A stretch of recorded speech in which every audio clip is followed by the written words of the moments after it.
తరఫున ప్రజల కోసం ప్రజలతోనే నేను నడుస్తానని చెప్పి మాటిస్తున్నాను.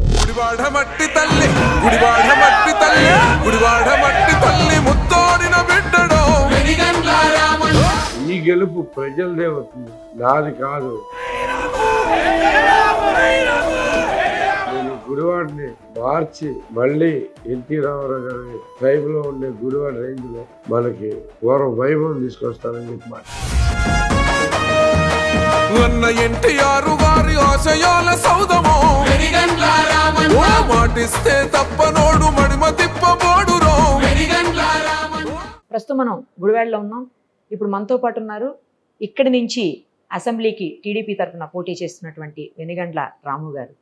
ఆయనతో మాట్లాడదాం. అయితే రాష్ట్రం మొత్తంలో కూడా గుడివాడపై అందరికీ కళ్ళుంటాయని చెప్పాలి. ఎంతో ప్రతిష్టాత్మకంగా అటు టీడీపీ ఇటు వైసీపీ భావించేటువంటి సీటు. ఎలాగైనా ఈ సీటుని గెలిచి అసెంబ్లీలో అడుగు పెట్టాలి ఇక్కడి నుంచి, మన పార్టీ నుంచి అని ప్రతి ఒక్కరూ భావిస్తున్నటువంటి పరిస్థితి ఉంటుంది. 1955 నుంచి ఇప్పటి వరకు దాదాపు 18 సార్లు బై ఎలక్షన్స్తో కలిపి జరిగితే ఇక్కడ 8 సార్లు టీడీపీ గెలిచింది, 6 సార్లు కాంగ్రెస్ గెలిస్తే 2 సార్లు సిపిఐ, ఒక్కసారి ఇండిపెండెంట్ అభ్యర్థి, మరో 2 సార్లు వైసీపీ గెలిచినటువంటి పరిస్థితి. మరి ఈసారి ఈ సీటు ఎవరు సొంతం చేసుకోబోతున్నారు, అలాగే అసెంబ్లీలో ఎవరు అడుగు పెట్టబోతున్నారు అన్నీ కూడా కొద్ది రోజుల్లోనే తేలబోతున్నాయి. దానికంటే ముందు ఒక్కసారి మనం రాము గారితో మాట్లాడదాం. సార్ నమస్తే అండి. ఎలా ఉన్నారు? బాగున్నా మేడం. ఎలా జరుగుతుంది మీ క్యాంపెయినింగ్? బ్రహ్మాండం జరుగుతుందండి, మీరు చూస్తున్నారుగా. ఏంటంటే రాము గారు నాన్ లోకల్. రాము గారు గెలిచిన తర్వాత ఇక్కడ ఉండరు, ఆయన మళ్ళీ తిరిగి ఫ్లైట్ ఎక్కేస్తారు, యూఎస్కి వెళ్ళిపోతారు. అందుకని ఆయన్ని పార్సల్ చేసేయండి ఫ్లైట్లో అమెరికాకి అని చెప్పేసి మీ ప్రత్యర్థులు మాట్లాడుతున్నటువంటి విషయాలు, దానికి ఏమి ఆన్సర్ చేస్తారు? దానికి ఆన్సర్ చెప్పాలి, నిజంగా చెప్పాలి. ప్రజలకు చెప్తున్నారు ఆల్రెడీ, నేను చెప్తున్నారా? ఓకే. మన నామినేషన్ వేస్తానికి మనకి నన్ను తీసుకెళ్ళి ఎంతమంది తోడుకొని వెళ్ళారు చూసారా? చూసారా జనాల్లో ఉత్సాహం? మీరు ఎక్కడైనా గమనించండి. డ్యాన్సులు వేసుకొని నాతో కూడా వేయించారు. చరిత్రలో ఎప్పుడు జరగలేదు గుడివాడ చరిత్రలో. అది కేవలం ప్రజల్లో ఉండే అభిమానం. జనాలను పోగేసుకుని తీసుకొస్తే ఎవరికైనా రావచ్చేమో, కానీ అంత దూరం నడిచి అంత ఆనందంగా నాతో నడిచేవాళ్ళు నన్ను నడుతూ అనేది క్లియర్ కట్ ఇది జనాలే చెప్తున్నారు. నేను నాన్ లోకల్ ఏంటండి, నేనే లోకల్. అంతేనా? నేనే ఎక్కువ కాలం ఉన్న నాని కంటే ఇక్కడ 20 ఏళ్ళ నుంచి లెక్కేసుకున్నా. నాని తన కుటుంబం అక్కడ ఉంటుంది. మీరు చూసుకుంటే కనుక హైదరాబాద్ లో ఉంటారు. ఇక్కడ చదివారు ఆ పిల్లలు, పోరు ఆయన ఇక్కడే ఉన్నారు. ఫ్యామిలీ మొత్తం గెలిచినప్పటి నుంచి అక్కడే ఉంటున్నాడు. హైదరాబాద్ లో ఉండి అక్కడ దందా చేసుకుంటా ఇక్కడ అప్పుడప్పుడు వచ్చి జనాలకి వచ్చి షో వర్క్ చేసి వెళ్తూ ఉంటారు. నేను అన్నిసార్లు వచ్చి ఉంటాను. మోస్ట్లీ గత 20 ఏళ్ళలో సంవత్సరానికి 3 సార్లు 4 సార్లు వస్తానండి. 4 సార్లలో ప్రతిసారి ఇక్కడే ఉంటా. ఎందుకంటే నాకు ఇల్లు ఉంది, అమ్మాయిలు ఉన్నారు. మా నాన్నగారు చనిపోయేదాకా నాన్నగారు ఉండేవాళ్ళు, తర్వాత అమ్మాయి ఉంటుంది, మా బాబాయ్ మేమంతా కలిపే ఉంటాం. సేమ్ మా జాయింట్ ఫ్యామిలీ. ఆయన అట్ట వచ్చాడో మేము అట్లాగే వచ్చాం ఇక్కడికి. అందరం ఇక్కడే ఉన్నాం. నేను ఇక్కడే పుట్టాను, ఇక్కడే పెరిగా, ఇక్కడే చదువుకున్నా. నాకున్న బోల్డ్ 100 మంది ఫ్రెండ్స్ చెప్తారు. ఎందుకు తను కూడా ఒక ఫ్రెండ్గా మొన్నటిదాకా ఏం చేశాడు మరి నాన్ లోకలో ఎవరికైనా తెలుసా అని అడుగుతున్నాడంటే ఈ మధ్య. తనకు తెలీదా? మొన్న ఎప్పుడో మా పెద్దమ్మాయి పెళ్లికి వెళ్ళిన వీడియో రిలీజ్ చేశాడు. నేను రాగానే, నేను వచ్చినప్పుడు ఏదో తనకి కోవట్ కింద నేను ఉన్నాను అన్నట్టుగా తనే ప్రచారం చేసేట్టుగా వీడియో రిలీజ్ చేశాడు. అప్పుడు తెలీదా నేను ఎవరినో? నాతో పాటు రియల్ ఎస్టేట్ ఏదో చేద్దామని చెప్పేసి నన్ను కూడా ముంచేసి, అప్పుడు తెలీదా? మీ ఇద్దరికి బిజినెస్ లావాదేవీలు కూడా ఉన్నాయా ముందరా? ఉన్నాయండి. హైదరాబాద్ లో నా ఆఫీస్కి వచ్చి కనీసం 20-30 సార్లు భోజనం కూడా అక్కడ చేసి ఉంటాడు. పొద్దు నుంచి అందరూ కూర్చుంటాడు. వస్తే పర్లేకపోయినా ఎవరోసారి కాలక్షేపం చేసేట్లో మా ఆఫీస్ కూడా ఒకటి ఉండేది అప్పట్లో. అప్పుడు తెలీదా? ఇవన్నీ జనాల స్టంట్లు మా ముంట మానేశాడు. పోయినసారి ఒక స్టంట్ వేస్తాడు, ఈసారి ఇంకో స్టంట్ వేస్తాడు. పోయినసారి రంగా గారిని చంపేసిన వాళ్ళ కొడుక్కి ఫ్యామిలీకి మీరు ఓటు వేస్తారా అని చెప్పి రంగా గారి విగ్రహం పట్టుకుని తిరిగాడు. అదే రంగా గారిని చంపేసిన ఫ్యామిలీ కొడుకుని వాటేసుకుని తీసుకెళ్ళి వైఎస్ఆర్సీపీలో జాయిన్ చేశాడు. ఈ స్టంట్లన్నీ జనాలకు కూడా అర్థమైపోయింది. ఎన్నాళ్ళు నడుద్దండి, ఒకటే కథ. మారదు, కొత్త కూడా ఆలోచించలేదు, మైండ్ తక్కువ. చదువుకుంటే కొద్ది 4 సార్లు తిరిగితే ఏమైనా తెలుసుద్ది, కొంచెం వినూత్నంగా ఆలోచించవచ్చు డిఫరెంట్గా. ఏం లేదు, అదే మోసుకొట్టుడు, అదే కథ. ప్రజలకు ఏ సమస్య వచ్చినా అందుబాటులో ఉంటానని, ప్రజలకు ఎప్పుడు ఏది కావాలన్నా కూడా ఇమ్మీడియట్గా తను ఇవ్వగలుగుతానని, ఇక్కడ తానుకైతేనే అందరికీ అవైలబుల్ ఉండి చేయగలుగుతానని, మీరైతే అలా ఉండరు అని చెప్పేసి రేపు గెలిచిన తర్వాత కూడా ఉండరు అని చెప్పేసి ప్రచారం జరుగుతుంది. ఇప్పుడు ప్రజలే చెప్తారు, మీరు వెళ్ళి అడగండి. ఊరు వెళ్తుంటే మామూలుగా ఎవరికి దగ్గరికి వెళ్ళకుండా అలా నడుచుకుంటూ వెళ్ళిపోతున్నాడు ఇవాళ ప్రచారంలో. మధ్యలో ఎవరి దగ్గర ఆగితే చాలా అడుగుతున్నారు, అసలు మాకు ఎప్పుడన్నా దొరికావా అని. 20 ఏళ్ళు ఎవరికి దొరకల. ఫస్ట్ 2 సార్లు తెలుగుదేశం పార్టీలో పోటీ చేశాడు, అప్పుడే ఎవరికి దొరికేవాడు కాదు. తనే డైరెక్ట్గా చెప్పేవాడు, ఏం మీకు ఇక్కడ తిరుగుతుంటే ప్రాబ్లం లేదా, గుడివాడ అవసరం లేదు, గుడివాడ వెళ్ళాల్సిన పని లేదని. పొద్దాక నేను ఎదురుకుండా కనపడితే ఎవడు పడుచుకుంటాడు నన్ను అంటాడు. అతను మెంటాలిటీని అది. అవైలబుల్ ఎక్కడ ఎవరికి అవైలబుల్గా ఉన్నాడు? ఈ 5 ఏళ్ళు అయితే అది శాంతం, ఎక్కడో వేరే లోకంలో బతికాడు. ఇప్పటికీ జనాలు చెప్పేది ఏంటంటే, ఒక సమస్య ఉంటే ఎవరికి చెప్పుకోవాలో కూడా తెలియదు. దాని అవైలబిలిటీ అనేది 0. జగన్మోహన్ రెడ్డి ఎట్టయితే ఎమ్మెల్యేలకి అవైలబుల్గా ఉండడో, ఎవరికి కనపడకుండా తిరుగుతాడో, అలాగే నాని కూడా ఈ ఎలక్షన్ అయిపోయిన తర్వాత ఎవరికి అవైలబుల్గా ఉండవు. అది అందరికీ తెలిసిందే, గుడివాడ మొత్తం తెలుసు. పైగా వైసీపీ వాళ్ళకి ఇంకా బాగా తెలిసింది. ఇప్పుడు మొన్నటిదాకా వాళ్ళు అనుకున్నారు అబ్బో గొప్ప లీడర్ వచ్చాడు అనుకున్నాడు, వాళ్ళకు కూడా పూర్తిగా అర్థమైపోయింది. అందరూ బయటకు వచ్చేస్తున్నారు. ఏదన్నా సమస్య ఉంది, పర్సనల్ అవ్వనివ్వండి, గ్రామానికి అవ్వనివ్వండి, నియోజకవర్గానికి అవ్వనివ్వండి, ఏదైనా కానీ సమస్య గురించి మాట్లాడితే చిరాకు పడిపోతాడు, కనుక్కొని ఎవరినైనా ఒక సమస్య. ఎందుకంటే ఎట్లా సాల్వ్ చేయాలని కానీ తెలుసుకుందామనే ఉద్దేశం కూడా లేదు అట్లాంటి వ్యక్తి. తనే అవైలబుల్గా ఉంటాను అని చెప్తారు కదా. వీళ్ళకి వైసీపీకి వచ్చిన తర్వాత అబద్ధాలు చెప్పడంలో ట్రైనింగ్ ఇస్తారు, స్పెషల్ ట్రైనింగ్ ఉంటుంది. దాని మీదే అసలు క్రాష్ కోర్స్ కూడా పెడతారు అనుకుంటారు. ఏంటనుకున్నారు మరి, ఏమాత్రం సిగ్గుపడకూడదు. ఎదురుకుండా నిజం కనపడతారే కానీ అది మనకు కనపడినట్టుగానే చెప్పుకుంటూ పోవాలి. అట్లాంటి వ్యక్తి. చంద్రబాబు గారి సభకి 1,00,000 మంది వస్తే ఆల్మోస్ట్ 1,00,000 మంది దాకా వచ్చింటారు. 5,000 వస్తే నేను గుడివాడ వేసి వెళ్ళిపోతా అన్నాడు. ఇట్లా చెబుతానంటే మళ్ళీ దాని గురించి వస్తే వాళ్ళకి ఆ రోజు అబద్ధం చెప్పేయటం, దాని గురించి ఎవరేం తిట్టినా కానీ మళ్ళీ రెస్పాండ్ కాకపోవటం, ఇవన్నీ టెక్నిక్లే. అంతా అన్నీ వైసీపీ కరికులంలో ఉంటాయి. మరి అన్ని రకాల టెక్నిక్స్ ఉన్నాయని మీరే చెప్తున్నారు, దాంతోపాటు సుదీర్ఘ రాజకీయ అనుభవం కూడా ఉంది. మరి మీరు ఎలా ఎదుర్కోబోతున్నారు? మీరేమో రాజకీయాలకు కొత్త. రాజకీయం అంటే ఏమన్నా వేరేదండి. ప్రజలకి మంచి చేస్తే అదే గొప్ప రాజకీయం అవుతుంది. ప్రజలకి మంచి చేయకుండా నువ్వు ఎన్ని రాజకీయాలు చేసినా కానీ ఎవరికి ఇబ్బందికి వస్తారని ఎందుకు పట్టించుకుంటారు? ఇతను ప్రజలకి ఏమి చేయాల, సొంత 4-5 తప్పితే గుడివాడలో బాగుపడ్డాళ్ళు ఎవరూ లేరు. అది పక్కన పెడితే పొద్దాక చెప్తా ఉంటాడు కదా, ఈ తెలుగుదేశం ఏదో కమ్మాళ్ళ పార్టీ అని. అతని దగ్గర బాగుపడ్డాళ్ళు అందరూ కమ్మాళ్ళే చూసుకోండి, వేరే వాళ్ళు ఎవరు బాగుపడ్డ దాఖలాలు లేవు. మీకు చాలా దుర్మార్గమైన వ్యక్తి, వాడుకుని వదిలేయటంలో నెంబర్ 1. 10 రోజులు ఒకళ్ళు వాడతారు. ఆ విజయ్ అని ఒక అతను ఉండేవాడు బాబు, అతన్ని వాడుకున్నాడు. చివరికి అవసరమయ్యి మీరంతా వాడిందంతా మాకేమన్నా కష్టాల్లో ఉన్నారంటే పట్టించుకోకుండా దీంట్లో చెప్తే రైలు కింద పట్టించిపోయాడు. అప్పుడైతే కనుక ఒక రూమర్ ఉంది, నిజమో కాదు, అసలు సూసైడ్ నోట్ కూడా రాసి చనిపోయాడు. అది కనపడకుండా చేశాడు అనుకోవడం.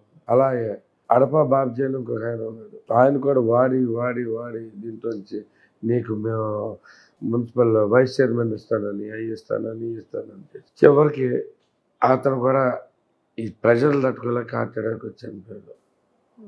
ఇలా ఎంతోమంది ఈ బారిన పడ్డాళ్ళలో ప్రతి ఒక్కరు మీరు చూడండి. ఈసారి ఎలక్షన్లో ఎవరో ఒకళ్ళు ఫ్రంట్లో ఉంటారు, నెక్స్ట్ ఎలక్షన్కి వాళ్ళు లేకుండా పోతారు. ప్రతి ఎలక్షన్కి కొత్త వ్యక్తి వస్తారు. అతని మనస్తత్వం అంతే, వాడినంతా పిండేసి వాళ్ళు పక్కన పడేసి వేరే వాళ్ళు చూసుకుంటూ ఉంటారు. వీళ్ళు అరిమాలు పడి తిరుగుతూ ఉంటారు. ఈసారి మీ సామాజిక వర్గంతో పాటు మీరు పొత్తులో ఉన్నారు కాబట్టి కాపు సామాజిక వర్గం, అలాగే బీసీ సామాజిక వర్గం, మరోవైపు నుంచి మీ భార్యకు సంబంధించినటువంటి ఆ సామాజిక వర్గము అందరూ కూడా కలిసి మీకు సపోర్ట్ చేయబోతున్నారు అని చెప్పేసి తెలుస్తోంది. ఎందుకంటే నేను ఇప్పుడు రావి వెంకటేశ్వరరావు గారితో మాట్లాడాను. నాకు తెలిసింది ఏంటంటే రావి వెంకటేశ్వరరావు గారు మీకు సపోర్ట్ చేయరు, ఆయన కూడా టికెట్ ఆశించి భంగపడినటువంటి వ్యక్తి. సో ఆయన అసలు సపోర్ట్ చేయరు, ఆయన ఇండైరెక్ట్గా అదర్ సైడ్ వాళ్ళకి సపోర్ట్ చేస్తారు అని చెప్పి తీరా చూస్తే ఆయన మార్నింగ్ నేను వచ్చేసరికి ఆయన 7 o'clockకి మేబీ ఇక్కడే ఉన్నారు ఆయన. నేను ఆశ్చర్యపోయాను, ఇదేంటంటే మీరు ఇక్కడ ఉన్నారంటే నేను రోజు ఇక్కడే ఉంటున్నానమ్మా మా రాము కోసం అని చెప్పారు. సో ఈ అన్ని అంశాలు కూడా మీకు కలిసి వచ్చే అంశాలు అనుకోవచ్చా?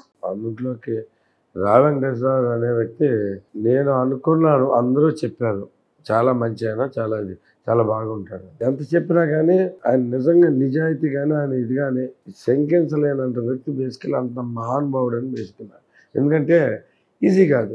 175 నియోజకవర్గాల్లో టికెట్ ఆశించి కాదు కలుపుకుని సొంత తమ్ముళ్ళ తీసుకెళ్లే వాళ్ళు ఇప్పుడు లేరు, మళ్ళీ ఎప్పుడు రారు అనే నా అభిప్రాయం. ఆయన అయితే కనుక నాకు అసలు అలాంటి వ్యక్తులు కూడా ఉంటారా అనే దీంట్లో అనుకున్నాను. నేను బాగానే ఉంటాను అనుకున్నా కానీ ఆయన ప్రొడక్షన్ కూడా వేరేగా ఉంటుంది. నాకు ఇప్పుడు కాలు నొప్పి వచ్చింది, నడుస్తుంటే ఏదైనా చేయం పట్టింది, ఆయన రంగంలో దిగిపోతాడు గబగబా. నాయన పైకి ఎక్కించొద్దు, మెట్లు ఎక్కించొద్దు, కూర్చోండి, నిజబెట్టి ఆల్రెడీ పిలవండి. ఇలా అసలు ప్రొటెక్షన్ అనేది బిగ్ బ్రదర్ ప్రొటెక్షన్ ఆయన చాలా బాగా చూపిస్తున్నాడు. గొంతు పోయింది నా గొంతు చాలా రోజులు జరిచి పోతానే ఉంది. గట్టిగా మాట్లాడినవ్వకుండా గొంతు ఏమైనా ఇబ్బంది పడ్డప్పుడల్లా తను వచ్చేసి గట్టిగా అందరికీ ఆయన ప్రచారం చేస్తూ ఉంటాడు. బిగ్ బ్రదర్ ప్రొటెక్షన్ ఆయన. సో ఈ సామాజిక వర్గాలతో పాటు ఆయన ఎక్స్పీరియన్స్ కూడా మీకు పనిచేస్తుంది. ఆయన ఎక్స్పీరియన్స్ ఎటు పనిచేస్తుంది. ఆయనకి జనాల్లో కూడా అట్టాగే అభిమానం కూడా ఉంది. ఈ వర్గాలన్నీ కూడా దాంట్లోంచి ఆబ్వియస్గా చాలా సపోర్టివ్గా ఉంది. అంటే ఏ రకంగా చూసుకున్నా అందరూ బాగా సపోర్ట్ చేస్తారు. పెన్నె వెంకటేశ్వర గారు వచ్చినప్పటి నుంచి ఏ మాత్రం ఎడ్యుకేషన్ లేదు, నువ్వు గెలుస్తున్నావు అంతే అని చెప్పేది. ఆయనకు ఉండే ప్రెషర్స్ మీకు ఇంకా డిఫరెంట్గా ఉంటాయి కదా. ఆయన కూడా ఏమాత్రం డీవియేషన్ లేదు దాంట్లో. మీరు రాముకి చేయాల్సిందే, రాము గెలుస్తున్నాడు, ఈసారి గెలవాల్సిందే అనే టార్గెట్ మీద. బాబ్జీ గారు, యలవర్తి శ్రీనివాస్ గారు, అసలు నేను చెప్పడానికి కాదు, ప్రతి ఒక్క తెలుగుదేశం పార్టీ నాయకులు వాళ్ళే కాకుండా ఇంకా గొప్ప విషయం ఏంటంటే మనం చేసే విధానాలు వచ్చి వైసీపీ నుంచి చాలా మంది వచ్చి జాయిన్ అయిపోతారు. అది కూడా అడ్వాంటేజ్. అడ్వాంటేజ్ అంటే మనలాగా వాళ్ళు కూడా బాధపడిన వ్యక్తులే. నేను అందరికీ చెప్తా ఉన్నా ప్రతిసారి, గుడి వాళ్ళు ఎవరు బాగుపడలా, వైసీపీ వాళ్ళు బాగుపడ్డారని మాత్రం మీరు అనుకోకండి. బాగుపడింది ఆ నలుగురే, మా అయితే 5, మిగతా వాళ్ళందరూ బాధ్యతలే, సహబాధితుల కింద చూడండి, వాళ్ళు కూడా మనతో పాటు బాధ్యతలని భావించండి అని చెప్పి క్లియర్గా చెప్తున్నా. అదే నిజమవుతుంది. వాళ్ళందరూ కూడా వచ్చి జాయిన్ అవుతా ఉన్నారు. మా వాళ్ళు కూడా ఉత్సాహంగా అందరిని పిలుచుకుని కలిసి పనిచేస్తాం. ఈసారి అంటే ఇక్కడ చాలా సమస్యలు ఉన్నాయి అనుకోండి, ముఖ్యంగా తాగునీటికి సంబంధించిన సమస్య కావచ్చు, లేకపోతే రోడ్డు ఇప్పుడు నేను వస్తూ చూశాను, ఎయిర్పోర్ట్ నుంచి వస్తుంటే 1 కిలోమీటర్ రోడ్ అయితే అసలు చాలా అధ్వాన్నంగా ఉంది. అప్ అండ్ డౌన్ అవుతుంది, అసలు వెహికల్ పడిపోతుందేమో అన్నంత దారుణంగా ఉంది. మరి ఆ రోడ్స్లో మీరు ఎలా జర్నీ చేస్తారు? మేబీ అది ఎక్కువగా యూజ్ చేయరో మరి నాకైతే తెలియదు. మీరు వచ్చిన రోడ్లు అలాగే గుడ్ రోడ్స్, బెటర్ రోడ్స్. అవునా? మీకు 1 కిలోమీటర్ కదా ఉంది.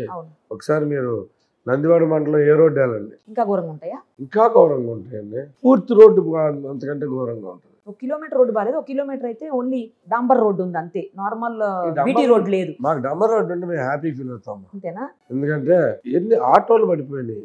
అదే అక్కడ పడిపోతాయి కూడా. ఎట్లా వస్తా ఆటో పడిపోతే 14 మంది ఆటోలో ఉన్న వాళ్ళందరూ ఇంజర్ అయ్యారు.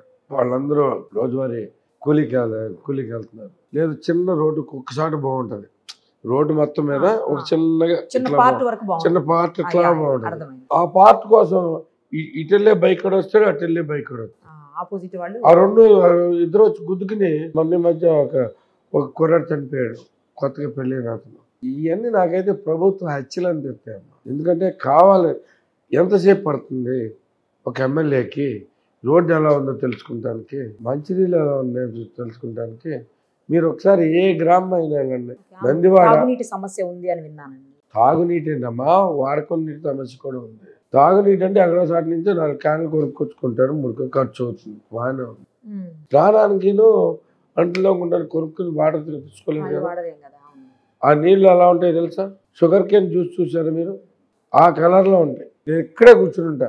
ఏ గ్రామం అయినా వెళ్ళండి, ఒక్క వెన్నన పూడి అని ఒక్క గ్రామం ఉంది, ఆ గ్రామం తప్పితే మిగతా ఏ గ్రామం అయినా వెళ్ళండి. సిటీలో కూడా అట్లే ఉంటాయండి. గుడివాడ కొంచెం బెటర్. సిటీలో అయితే అసలు దొరకవు, నీళ్ళు దొరకదు, అవి కూడా దొరకవు. ఎందుకంటే వ్యవస్థ ఉందండి మనకి. నిన్న మనం చెబుతున్నాడు 2 ట్యాంకులు ఉన్నాయి, వాటర్ ట్యాంకులు పెద్దవి. ఒకటేమో కట్ట తెగిపోయింది, దాంట్లో నీళ్లు పెడతానికి లేదు. ఇంకోటి కట్టేమో తెగిపోవడానికి దగ్గరలో ఉంది, దానికి సగం పంచి నీళ్లు పెడతానికి లేదు. సో ఎండాకాలం వచ్చేసింది, నెల నుంచి అయితే కనుక జనాలు విపరీతంగా బాధపడుతున్నారు. ట్యాంకులు పంపిస్తామనే కాన్సెప్ట్ పెట్టాడండి. నీళ్ళు ఇవ్వకుండా అంతా రెడీగా ఉన్న సిస్టంలో కూడా అవే సిస్టమ్స్ వేసేసి ఉన్నాయి కూడా, అవి జనాలకి ఇంటికి పైప్ లైన్ ఇవ్వకుండా ఆపేసి కూర్చున్నాడు. గత 2-3 ఏళ్లుగా మీరు ఇక్కడికి వచ్చిన దగ్గర నుంచి కూడా పలు రకాల సేవా కార్యక్రమాలు చేస్తూ ఉన్నారు, ప్రజలతో మమేకమై తిరుగుతూ ఉన్నారు మీరు డైలీ కూడా, అన్ని చూస్తున్నాం.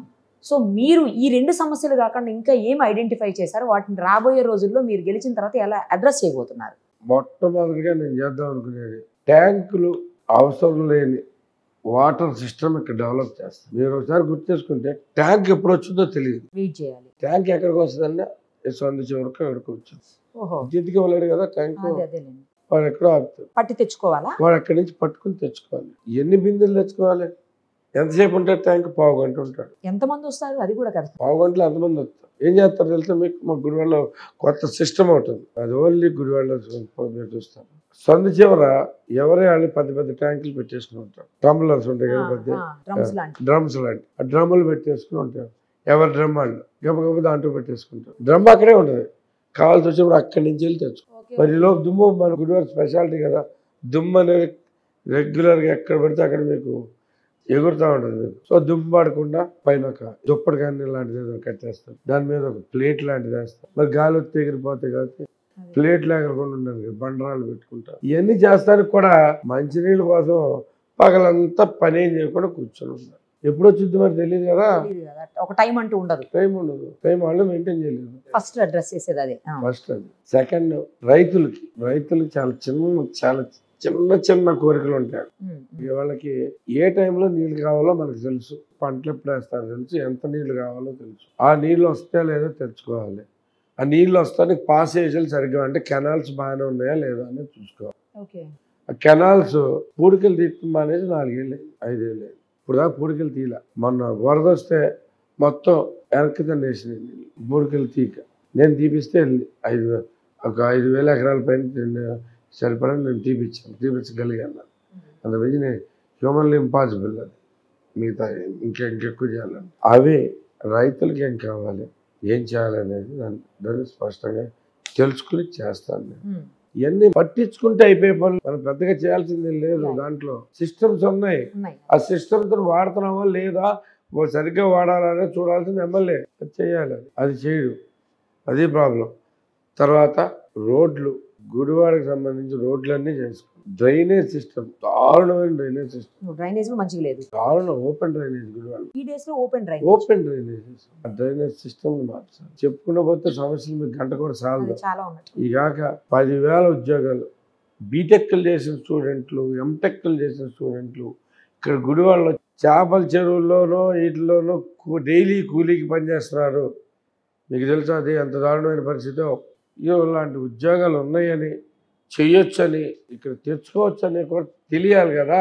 ఎమ్మెల్యే ఏదైనా చేయాలిగా, ఇదొక పదవి, నేను అనుభవించాలి, నేను ఒక్కడనే అర్హుడిని దానికి అనే అహంకారం ఎక్కువైపోయింది. మీ గుడివాడ నియోజకవర్గ ప్రజలు వెనిగండ్ల రాము గారికి ఎందుకు ఓటేయాలి అంటే ఏం సమాధానం చెప్తారు? ఇవాళ దాకా సమస్యలు పట్టించుకొని, సమస్యల గురించి అవగాహన కూడా లేని, కనీసం తెలుసుకుందామనే ఉద్దేశం కూడా లేని ఎమ్మెల్యేని చూసి నేను గత సంవత్సరం నుంచి సొంత ఖర్చుతోటి చేసుకొచ్చిన పనులు చూస్తే ఎవరికైనా ఈజీగా అర్థమైపోద్దమ్మా. అది ఆల్రెడీ జనాలకు అర్థమైపోయింది. ఏదైనా చేయడానికి వచ్చాను నేను, నా గుడివాడ నేను బాగు చేసుకోవాలి. ఇంత దారుణమైన పరిస్థితులు మనం పుట్టాము, ఈ ఊరిలో పెరిగాము అంటే మనకందరికి ఏమనిపిస్తుంది అంటే మన డబ్బులు మనం ఖర్చు పెట్టుకున్నాం, మా నాన్న సంపాదించాడు, సమాజం ఏం చేసింది అనుకునే ఉద్దేశంతో ఉంటారు. కానీ ప్రతి వ్యక్తి మీద సమాజం ఎంతో కొంత ఖర్చు పెడుతుంది. మీ చదువుకైనా కానీ, బతకడానికైనా కానీ, ఎందుకంటే రోడ్లకైనా వీటికైనా ఏదైనా కానీ, నడవడానికి రోడ్డు కావాలి, చదవడానికి స్కూల్ కావాలి. మీకు సమాజం అనేది మీ మీద ఖర్చు పెడుతుంది. ఈ సమాజంలో నేను పెరిగాను కాబట్టి, ఈ సమాజం నా కోసం చేసింది కాబట్టి నేను I want to give it back to the society. నా స్కూలు నేను ఇక్కడ చదవగలిగాను అంటే ఆదివాసీ సంఘం వాళ్ళు పెట్టిన స్కూల్. ఆ స్కూల్ చాలా తక్కువ ప్రైస్లో పెట్టేవాడు. నేను 1 to 10 అదే స్కూల్లో చదివా. ఆ స్కూల్ ఉండబట్టి నేను ఇంగ్లీష్ మీడియంలో చదువుకోగలిగా. నేను చదువుకున్నాను కాబట్టే వృద్ధిలోకి రాగలిగా. అంటే నా సమాజం నాకు చేసింది. తర్వాత డెవలప్ అయింది వేరే కంట్రీ. అవసరం చేసుకున్నాం. హైదరాబాద్ వెళ్ళి ఎంతమంది బిజినెస్లు చేసుకోవట్లేదు, లేదు ఇంకో చోటుకి వెళ్ళి ఎంతమంది బిజినెస్ చేసుకోవట్లేదు. నా స్కూలు నేను అంతా చూసుకున్నాను అనే అభిప్రాయం వచ్చి మారుస్తాను ట్రై చేస్తా. ప్రజలు గుర్తించారు, అందుకనే వాళ్ళు ఓటేద్దామని చెప్పి రెడీగా ఉన్నారు. మరి ఒకవేళ గెలిస్తే రేపు గెలిచిన తర్వాత ప్రజలకు అందుబాటులో ఉంటారా, లేకపోతే మీ ప్రత్యర్థులు ఆరోపిస్తున్నట్లే విజిటింగ్ కి మాత్రమే వచ్చిపోతుంటారా? ఆయన విజిటింగ్ వస్తాడండి, నేను ఇక్కడే ఉంటాను లోకల్. నేను ఇక్కడికి వచ్చేసాను. నా కంపెనీకి కొత్త సీఈఓని అపాయింట్ చేశా. అక్కడ డెల్ సిటీ కింద ఉండే వ్యక్తిని తీసుకొచ్చి డెల్ కంప్యూటర్స్ అదన్నీ సీఈఓ కింద అపాయింట్ చేశా. ఆయన చూసుకుంటున్నాడు. మా చిన్న అమ్మాయి ఉంది చూసుకుంటాను. తోడల్లుడు ఉన్నాడు, మా అల్లుడు కూడా జాయిన్ అవుతాడు. పెద్దలు అందరం కూర్చుంటాం, చూసుకుంటారు వాళ్ళంతా. నాది నేను చేసుకుంటాను. ఇక్కడ నేను వచ్చేసా, మళ్ళీ నేను ఇక్కడే ఉంటాను. మీరు చూస్తే చాలా సాఫ్ట్గా ఉన్నారు, చాలా కూల్ పాలిటిక్స్ చేస్తారేమో అనిపిస్తుంది. కానీ మీ ప్రత్యర్థులంతా అగ్రెసివ్గా ఉన్నారు. నోరు తెరిస్తే ఏం మాట్లాడతారో ఎట్లా మాట్లాడతారో మనందరికి తెలుసు. మరి వాళ్ళని ఎలా తట్టుకుంటారు మీరు రేపు క్యాంపెయినింగ్లు కావచ్చు, తర్వాత కావచ్చు? మాట్లాడతామో బూతులు తిడతామే గ్రేట్ కింద మనం ఎందుకు ఫీల్ అవుతాం అనేది క్వశ్చన్ మార్క్. స్ట్రెంత్ అనేది దట్స్ అన్ ఇన్నర్ ఫీలింగ్. అవసరమైనప్పుడు బయటకు వచ్చింది. అంతేగాని నేనే తొడగొట్టుకునే ప్రతోడు మా పవర్ఫుల్ అని మీరు ఏమన్నా అనుకోగలరా? ఎక్కడ లేదు, జరగదు. అరిచేకు ఒక్క అరవదు అంటారు కదా, అదే సామెత చెబుతాను. నిన్న రిటర్నింగ్ ఆఫీసర్ దగ్గర కూడా ఏదో ఇష్యూ అయినట్లుంది. ఆయన వేసినటువంటి అఫిడవిట్ అంతా కూడా కరెక్ట్ కాదు, అది చెల్లదు అని చెప్పేసి మీరంతా గొడవ చేసిన సందర్భంలో ప్రత్యర్థులు అన్నది ఏంటంటే వాళ్ళు గెలవడానికి భయపడుతున్నారు, వాళ్ళు గెలవలేరు, అసలు వాళ్ళకి చేతగాక ఇలాంటి ఆరోపణలు చేస్తున్నారు. 6వదే ఫైనల్ డెసిషన్ ఉంటుంది. ఆయన ఫైనల్గా ఓకే చేసిన తర్వాత కూడా వీళ్ళు ఎందుకు రాద్ధాంతం చేస్తున్నారు, అర్జెంటుగా ఆయన్ని ప్యాక్ చేసి అమెరికా పంపించేయండి అని చెప్పేసి కామెంట్స్ చేస్తున్నారు. నేను కూడా చెప్పనా, మనం ఇచ్చే నామినేషన్ అఫిడవిట్లోనే అంటే తప్పు చేసే వ్యక్తి, అంటే కావాలని దాచిపెట్టే వ్యక్తి, అంటే అక్కడే నిజాయితీ లేదని బయటపడుతుంది. అలాంటి వ్యక్తి నా మీద వచ్చి ఆరోపణలు చేస్తాడు. దీంట్లో చేస్తాను, గెలిచినాకేం చేస్తాడు, ఆల్రెడీ ఏం చేస్తాడు అనేది గత 5 ఏళ్ళలో చూపించాడు. భూ కబ్జాలు చేసుకుని వచ్చారు, మామూలు కాదండి. ఈ 5 ఏళ్ళలో మీకు వచ్చిన తర్వాత అన్నీ బయటకు తీస్తాం. ప్రతిదీ ఈ భూ కబ్జాలకి చేసిన వాళ్ళని, సహకరించిన వాళ్ళని ప్రతి ఒక్కరిని నేను సరైన సమాధానం చెబుతాను. కాకపోతే మీరు అడిగిన ప్రశ్నకి సమాధానం, అఫిడవిట్లోనే అబద్ధం చెప్పేవాడు మనకు అవసరమా అని నా ప్రశ్న. తప్పు చేసినా కానీ ఎత్తు చూపకుండా రా అని చెప్పాలా? నేను ఏదైనా చేస్తానో దాన్ని చూపించమాక నా గురించి మాట్లాడమాకంటారా? ఏం నేర్పేది వైసీపీలో? అన్నీ చేసేసి ఏమీ చేయనట్టుగా. ఎంత దుర్మార్గం అండి. వాడుకున్నాడు అక్కడ, అందరికీ తెలిసిందే. మేము గొడవ చేసి ఖాళీ చేయించాం. ఏది మున్సిపల్ ఆఫీస్ కాంప్లెక్స్ లో ఇది పెట్టుకున్నాడు. అది లేదని చెబుతాడు. అఫిడవిట్లో తప్పు చెబుతాం అనేది క్రిమినల్లీ రాంగ్ కదా. దాన్ని వదిలేసి దాంట్లో ఇది లేక ధైర్యం లేక, ధైర్యం ఏముంది మొన్నే చూసాం కదా. మీకు ఒకటి చెబుతున్నా, తాడేపల్లిలోనో ఎంత తేడా జరగగానే టీవీలు పగులుతాయండి. గుడి వాళ్ళ సెల్ ఫోన్లు పగులుతున్నాయి.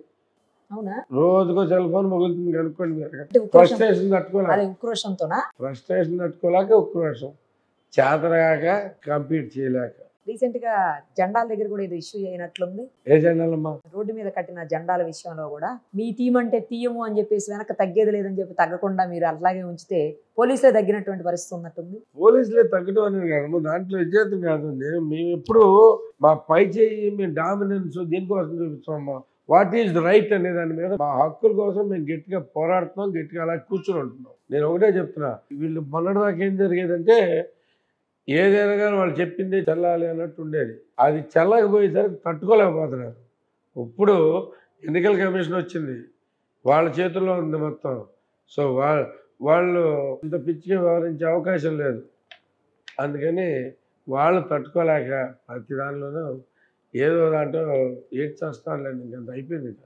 మీది ఫౌండేషన్ కూడా ఒకటి ఉన్నట్లుందండి, వెనిగండ్ల ఫౌండేషన్. ఆ ఫౌండేషన్తో చాలా రకాల కార్యక్రమాలు గత 2-3 ఏళ్ళుగా మీరు ఇక్కడ చేస్తూనే ఉన్నారు. అంటే అప్పటికి ఇంకా మీరు ఇక్కడ ఎమ్మెల్యేగా వస్తారని కూడా ఆలోచన ఉండొచ్చు, ఉండకపోవచ్చు మేబీ. కానీ ఒక సర్వీస్ చేయాలి నేను పుట్టిన ఊరికి అన్న ఉద్దేశంతో మీరు చేస్తున్నట్టుంది. ఆ ఫౌండేషన్ గురించి చెప్పండి.